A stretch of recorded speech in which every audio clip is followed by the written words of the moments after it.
Terceira parte do nosso Evangelho no Lar, o Evangelho segundo o Espiritismo, capítulo 25.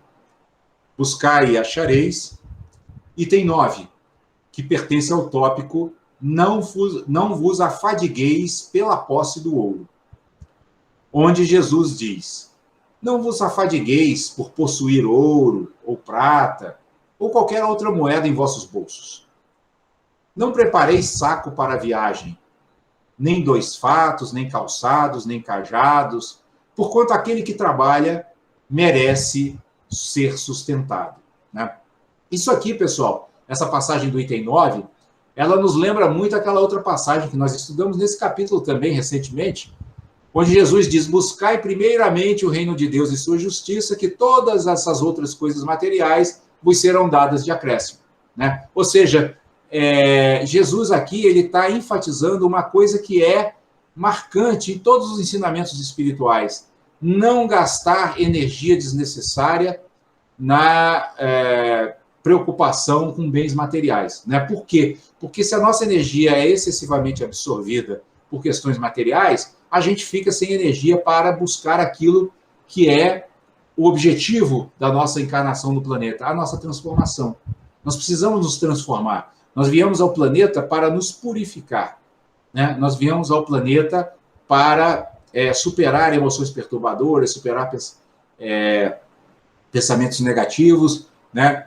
Superar todas essas limitações, todas essas coisas que limitam, né, a nossa percepção espiritual, né? Então, a nossa energia ela deve estar o máximo disponível para esse tipo, né, de prática, né, para a prática espiritual.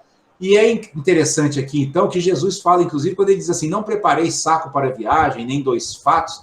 Fatos é uma palavra que era usada antigamente como sinônimo de roupa, vestimenta, indumentária, né? Então, ele diz: não leva 2, leva só uma. É o que a gente chamaria hoje de leva só a roupa do corpo, né? Mas o que Jesus está querendo dizer? Que ele não está sendo literal, né? Por várias vezes, nós já falamos que nós não podemos interpretar esses ensinamentos evangélicos de uma forma literal e muito restrita. Nós temos que ampliar a nossa compreensão, né? O que ele está dizendo aqui é nos aconselhando a nos libertar dessa ansiedade, né? Mas o que será que vai acontecer? Então, levar 2 roupas, né? 2 calçados, né? Os sacos para viagem é aquela coisa, pode ser que aconteça, né? Então vou levar isso aqui. Pode ser que aconteça o quê? Vou levar isso aqui. Isso me faz lembrar, inclusive, uma passagem, acho que era um americano que foi fazer turismo lá na Índia, né? Esses americanos, às vezes, gostam de ver, eles acham exótica a Índia, né? Então eles vão lá para conhecer aqueles yogis e tal. E aí ele subiu a montanha para conhecer o yogi que vivia isolado lá numa caverna. E quando chegou lá, era aquele típico yogi indiano, né? Ele só tinha aquela tanguinha, né? Sentado lá, tinha uma tigelinha para se alimentar e a caverna onde ele morava, né? E ele falou assim, e aí ele olhou aqui e falou assim: nossa, mas o americano, né, olhou para o yogi e falou: nossa, mas você vive aqui só com isso, né? Tão pouca coisa. E o yogi virou para ele assim: mas eu estou vendo que também você está com uma mochila com muito pouca coisa, né? Aí o americano falou assim: mas eu estou aqui só de passagem. Aí o yogi virou para ele e falou: eu também. Né? Quer dizer, o americano ele está de passagem no sentido: eu não estou no meu país, lá eu tenho bastante coisa, né? Tenho minha casa, tenho meus bens, mas aqui eu vou subir uma montanha, eu trouxe pouca coisa, né? Para quê? Para ter energia para subir a montanha. O yogi pegou e deu um ensinamento para ele, falou assim: eu estou subindo a montanha da iluminação, não posso estar carregando muita coisa, tem que ser o mínimo possível, igual você, né? Porque eu também estou aqui de passagem, daqui a pouco estou indo embora, né? Daqui a pouco a gente desencarna e vou embora. Então é isso que Jesus está dizendo, né? Para a gente não carregar mais do que o necessário, né? É óbvio que Jesus não está nos convocando à imprevidência, né? Não, ele está dizendo assim: o que vocês necessitarem, vocês precisam ter, né? Moradia, transporte, alimentação, né? Cuidar da saúde, etc. Mas não procurem mais do que o necessário, que é mais que o necessário se torna um peso morto que nos dificulta na caminhada. E aí no item 10, ainda aqui também retirado do Evangelho de Mateus, capítulo 10, versículo 9 a 15, Jesus diz assim, ele tá se dirigindo a seus discípulos, né? Então ele diz assim: ao entrardes em qualquer cidade ou aldeia, procurai saber quem é digno de vos hospedar, e ficai na sua casa até que partais de novo. Entrando na casa, saudai-a assim, que a paz seja nesta casa. Se a casa for digna disso, a vossa paz virá sobre ela. Se não o for, a vossa paz voltará para vós. Quando alguém não vos queira receber nem escutar, sacudi ao sairdes dessa casa ou cidade a poeira dos vossos pés. Digo-vos em verdade, no dia do juízo, Sodoma e Gomorra serão tratadas menos rigorosamente do que essa cidade. Aqui, mais uma vez, também, a gente deve praticar essa questão que a gente tem sempre ressaltado, de fazermos sempre uma leitura interiorizadora, né? Jesus, ele usa essas historinhas que se referem a fatos do cotidiano, sobretudo do cotidiano da sua época, né? Mas, na verdade, para falar do nosso mundo interior, né? Então, vejam que quando ele diz aqui que para os seus discípulos que ao entrarem numa cidade ou aldeia, procurai saber quem é digno de vos hospedar. Aí a gente pensa assim, puxa vida, Jesus está dividindo os seres assim, ele é tão amoroso, né? Ele trata todos de maneira tão igual. Quer dizer que agora ele está querendo dizer que uns são dignos de hospedar os discípulos, outros não são? Como assim, né? Mas aí é que a gente precisa ir além da letra. A gente precisa penetrar com profundidade, né? O que Jesus está querendo dizer com digno de hospedar? São aqueles que já estão com o coração aberto para receber os ensinamentos, né?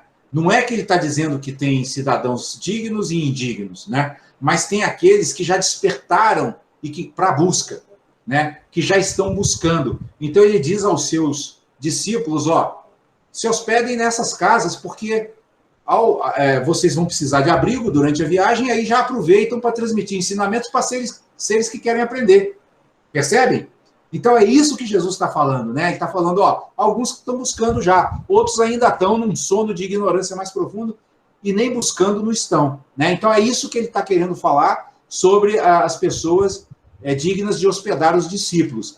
E uma outra coisa interessante é a gente perceber, examinar também aquela passagem que ele diz assim, que quando alguém não quiser vos receber, ou seja, quando alguém rejeitar, né, a hospedagem para vocês, discípulos, e não quiser escutá-los, ele fala assim, sacudi a poeira dos vossos pés ao sairdes dessa casa.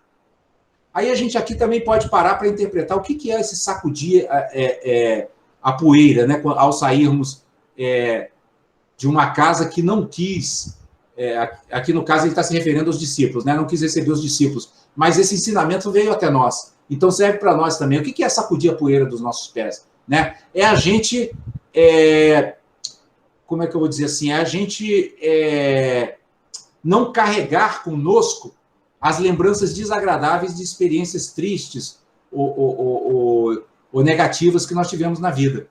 Nós devíamos caminhar no mundo assim como Jesus está falando, sacudindo a poeira. Né? Por quê? Porque nós já vimos aqui em vários dos nossos evangelhos que nós vamos ter dificuldades, né? O praticante espiritual, ele purifica seu mundo interior, mas as dificuldades aparecem na sua vida, inclusive como ensinamentos.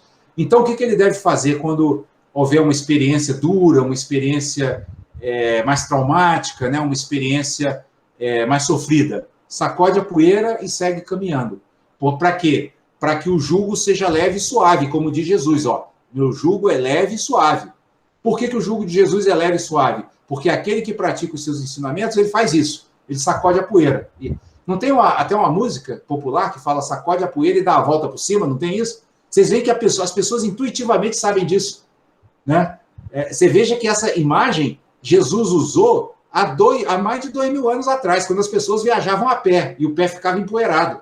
Né? Não sei se vocês já viram aqueles filmes da época de Jesus, né? Aquelas sandálias de couro. Quando eles chegam nas casas assim, aquilo tá só poeira pura. Né, andando pelos aqueles desertos da Palestina, né, os discípulos e tal. Mas vejam que até hoje as pessoas têm essa intuição, né? Sacode a poeira e dá a volta por cima. O que é dar a volta por cima? Esse por cima também é bem interessante. Quer dizer, por cima significa o quê? Elevado. A gente só consegue dar a volta por cima quando o nosso pensamento está elevado.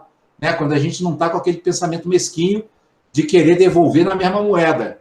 Né? Quando a gente não está com aquele pensamento mesquinho de olho por olho, dente por dente.